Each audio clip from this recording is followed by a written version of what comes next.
Hi friends, நீங்கள் என்ன பார்க்க போகிறோன்னா தக்காளி சட்னி தான் பார்க்க போகிறோம். இந்த தக்காளி சட்னி வந்து இட்லிக்கு, அப்புறமா வந்து தோசைக்கு, சப்பாத்திக்கு, சாதத்துக்கு கூட சேர்த்து சாப்பிடலாம். ரொம்ப நல்லாயிருக்கும் இந்த தக்காளி சட்னி. வாங்க ஃப்ரெண்ட்ஸ், இது எப்படி செய்கிறதுன்னு சிம்பிளான முறையில் எப்படி செய்கிறதுன்னு பார்க்கலாம். அதுக்கு நான் 1/2 கிலோ ஜாம் தக்காளி எடுத்திருக்கேன். அதுக்கு ஒரு வெங்காயம், 1/2 கேஜி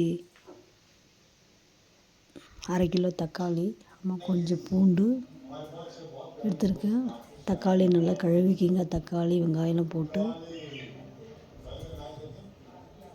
நல்லா கழுவிட்டு வெங்காயத்தை சின்ன சின்ன துண்டாக கட் பண்ணிங்க.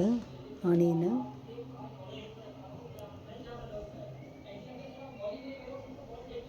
சின்ன சின்ன துண்டாக கட் பண்ணிங்க. தக்காளி கட் பண்ணிங்க. நாட்டு தக்காளி விட போடலாம், அது ரொம்ப புளிப்பாக இருக்கும். நான் அதில் செய்ய மாட்டேன், தக்காளி சட்னி செய்ய மாட்டேன். நான் ஜாம் தக்காளியில் தான் செய்கிறது. இதை செஞ்சுட்டு புளிப்பு இல்லாமல் நல்லாயிருக்கும் சாப்பிட்றதுக்கு. இதில் ஒரு வாட்டி ட்ரை பண்ணி பாருங்கள், தக்காளி சட்னி நல்லாயிருக்கும் ரொம்ப. அப்புறம் பூண்டு உரித்து வச்ச பூண்டு கொஞ்சம் நசுங்க சட்னிக்கு. இதை மாதிரி நசுக்கிங்க. ஒரு 4 பல் பூண்டு. அப்புறம் ஒரு வானலை வச்சுட்டு கொஞ்சம் எண்ணெய் ஊற்றிங்க. தேவையான அளவு எண்ணெய்.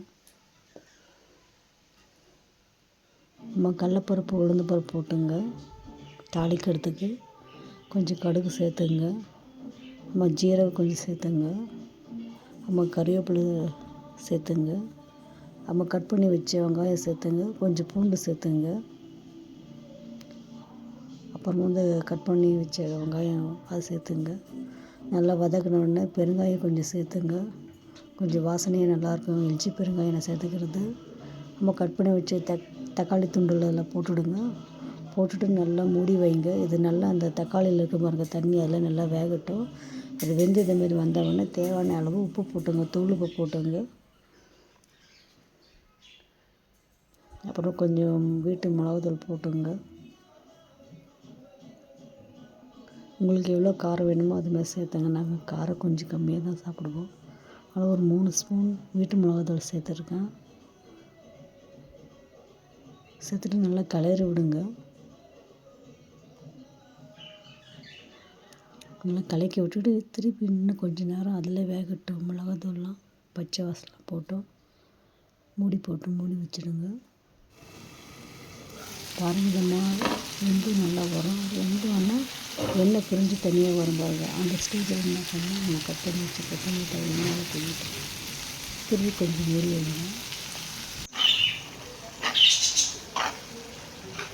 பாருங்கள், தக்காளி சட்னி ரெடி வச்சு பாருங்கள். பிடிச்சிருந்தா மை சேனல் சப்போர்ட் பண்ணுங்கள், லைக் பண்ணுங்கள், கமெண்ட் பண்ணுங்கள்.